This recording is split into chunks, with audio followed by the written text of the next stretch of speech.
नमस्कार मित्रांनो. आपण पाहतोय कोविड-19 या आजारानं जगभर थैमान घातलं आहे. चीनच्या वुहान शहरात सर्वप्रथम या आजाराचे रुग्ण आढळले आणि अगदी 2-3 महिन्याच्या कालावधीमध्ये या कोविड-19नं जगभरातील बहुतांश देशांना आपल्या विळख्यात घेतलं आहे. अगदी 2-3 महिन्याच्या कालावधीमध्ये आज जगभरामध्ये 20 लाखांपेक्षा अधिक लोकांना या आजाराचा संसर्ग झाला आहे. त्याहून वाईट म्हणजे 1.25 लाखापेक्षा जास्त लोकांचा या आजारामुळे मृत्यू झाला आहे. आपल्या भारत देशामध्ये सुद्धा आज आपण पाहतोय की हा आजार वेग घेतो आहे. महाराष्ट्रामध्ये तर 3,000पेक्षा जास्त रुग्णांना किंवा लोकांना या कोविड-19चा संसर्ग झाला आहे. तसं पाहिलं तर जगभर या आजारावर नियंत्रण ठेवण्यासाठी विविध शास्त्रज्ञांकडून, देशांकडून, WHO कडून संशोधन सुरू आहे. पण आजही परिस्थिती अशीच आहे की आपल्याकडे कोविड-19साठी ठोस असा उपाय, ठोस असं औषध नाही आहे. मग हा कोविड-19 रोखायचा कसा? तर याला फक्त एकच उपाय आपल्याकडे आहे, तो म्हणजे प्रतिबंधात्मक उपाय. प्रतिबंधात्मक उपाय म्हणजे काय मित्रांनो? तर हा आजार झाल्यानंतर आपल्याकडे यावरचं ठोस औषध नाही आहे, म्हणून हा आजार होऊच नये यासाठी काही उपाययोजना करणं. आणि ह्या सर्व उपाययोजना आपणा सर्वांनाच अगदी व्यवस्थित माहिती आहेत. प्रशासनानं सोशल मीडियाद्वारे, दूरदर्शनद्वारे किंवा आणखी वेगवेगळ्या माध्यमातून प्रशासनानं, WHO आपल्याला या प्रतिबंधात्मक उपाययोजनांची माहिती दिलेली आहे. पण होतं काय मित्रांनो, बऱ्याचदा आपण या गोष्टींना गांभीर्याने घेत नाही. तसं पाहिलं तर या उपाययोजना म्हणजे आहेत तरी काय? अगदी छोट्या गोष्टी आहेत ज्या आपण सहज करू शकतो. मास्क लावल्याशिवाय आणि अत्यावश्यक काम असल्याशिवाय घराबाहेर पडायचं नाही. वारंवार सॅनिटायझर किंवा हँडवॉश, अगदीच शक्य नसेल तर साबण यांचा वापर करून आपले हात धुणे. दुसरी गोष्ट, कोणत्याही अनोळखी व्यक्तीशी किंवा कुटुंबाबाहेरील व्यक्तीशी बोलताना किमान 1 मीटरचं अंतर ठेवूनच बोलायचं. तर असे हे छोटे छोटे प्रतिबंधात्मक उपाय आहेत. तसं पाहिलं तर ते उपाययोजना करणं किंवा ते अवलंबणं आपल्यासाठी फार अवघड नाही आहे. पण तरीही आपण पाहतो की बहुतांश लोक, खरं तर आता आपल्या देशामध्येच काय, जगभरामध्ये सुद्धा विशेष अशिक्षित किंवा ज्यांना या गोष्टी कळत नाहीत असे लोक फारसे राहिलेले नाही आहेत. पण तरीही आपण पाहतो की बरेच लोक सगळं समजून न समजल्यासारखं करतात. त्यामागे त्यांचा उद्देश काय असतो हे त्यांनाच ठाऊक.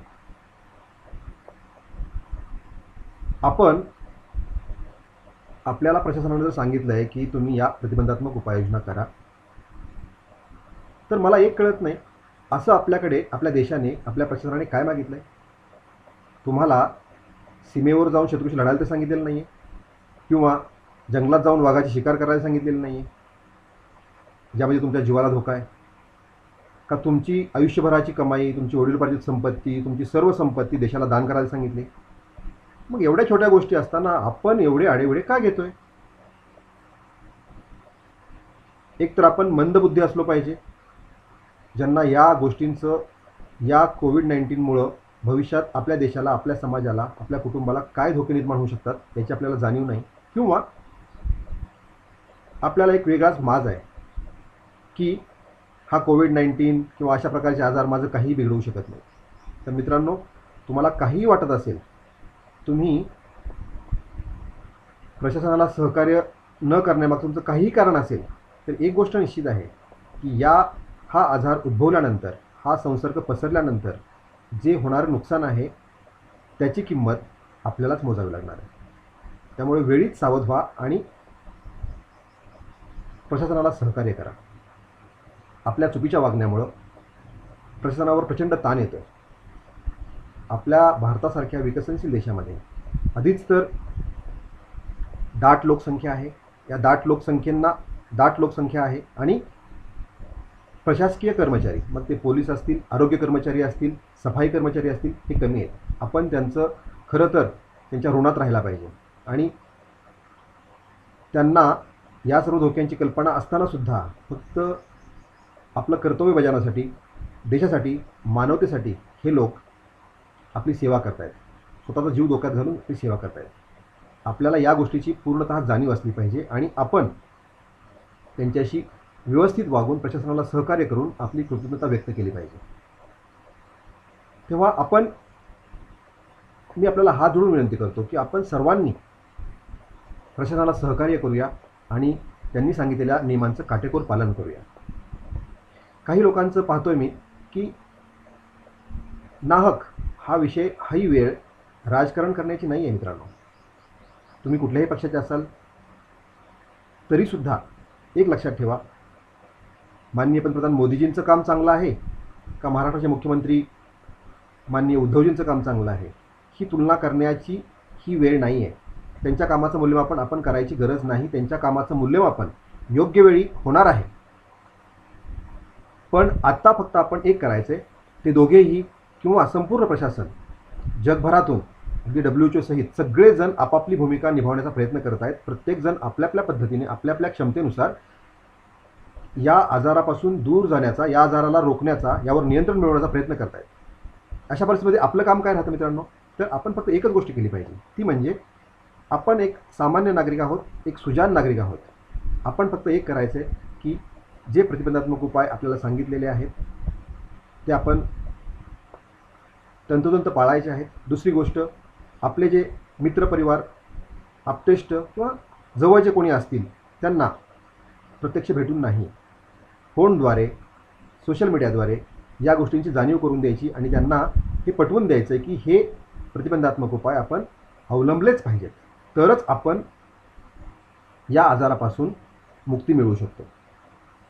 आणखी एक गोष्ट मित्रांनो, जेवढ्या लवकर जर आपण लॉकडाऊनचे सर्व नियम तंतोतंत पाळले तर एक गोष्ट निश्चित होईल. पहिला जो मोदीजींनी 21 दिवसांचा लॉकडाऊन सांगितला होता, 25 मार्च ते 14 एप्रिल, त्या दरम्यान बऱ्याच लोकांनी, कळत नाही मला ह्या लोकांना काय वाटतं नेमकं, स्वतःला अतिज्ञानी समजतात का अतिहुशार समजतात. काही लोकांना कायदा मोडणं, सर्वांपेक्षा काहीतरी वेगळं करणं म्हणजे आपण फार हुशार असं वाटतं. दुर्दैवानं तसं नाही आहे. त्या लोकांना मी एक गोष्ट सांगू इच्छितो की तुम्ही तुमच्या या अशा वर्तनानं तुमच्या स्वतःच्या कुटुंबाचं, तुमच्या स्वतःचं, देशाचं आणि संपूर्ण मानवतेचं नुकसान करत आहात. तेव्हा वेळीच जागे व्हा आणि तुम्हीसुद्धा, जे लोक, असेही खूप लोक आहेत की ते प्रामाणिकपणे या सर्व नियमांचं पालन करतायत आणि प्रयत्न करतायत की सर्वांनी हे नियम पाळावेत आणि हा रोग लवकरात लवकर नियंत्रणात, आटोक्यात यावा. तेव्हा आपण सर्वजण जे आतापर्यंत पाळत नव्हते त्यांनीसुद्धा हे नियम पाळले पाहिजे. दुसरा जो लॉकडाऊन आहे आपला 14 एप्रिल ते 3 मे या दरम्यान आपण सर्व नियम अगदी काटेकोरपणे पाळायचे आहेत. आणि मला खात्री आहे की असं झालं तर आपल्याला हा आजार रोखणं, नियंत्रणात आणणं अजिबात अवघड नाही आहे. बहुतांश लोकांनी हे नियम पाळलेले आहेत. त्यामुळेच तसं पाहिलं तर तुलनेनं जगातील इतर प्रगत राष्ट्रांपेक्षा सुद्धा भारतामध्ये हा आजार नियंत्रणात आहे. याची संख्या, संसर्ग झालेल्या रुग्णांची संख्या असेल किंवा मृत्युमुखी पडलेल्या रुग्णांची संख्या असेल, ही तुलनेनं फार कमी आहे. पण तुलनेनं कमी आहे याचा अर्थ असा नाही की आपण नियंत्रणात त्या आजाराला आणलं आहे.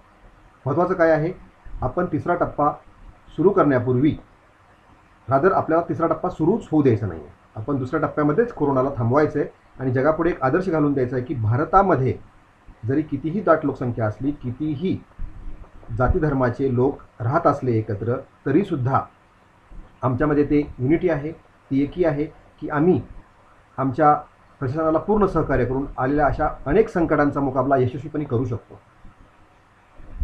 तर मित्रांनो, पुन्हा एकदा आपल्या सर्वांना हात जोडून विनंती करतो की आपण कृपया सर्व नियम काटेकोरपणे पाळा. आपल्या स्वजनांना हे नियम पाळण्यासाठी प्रवृत्त करा.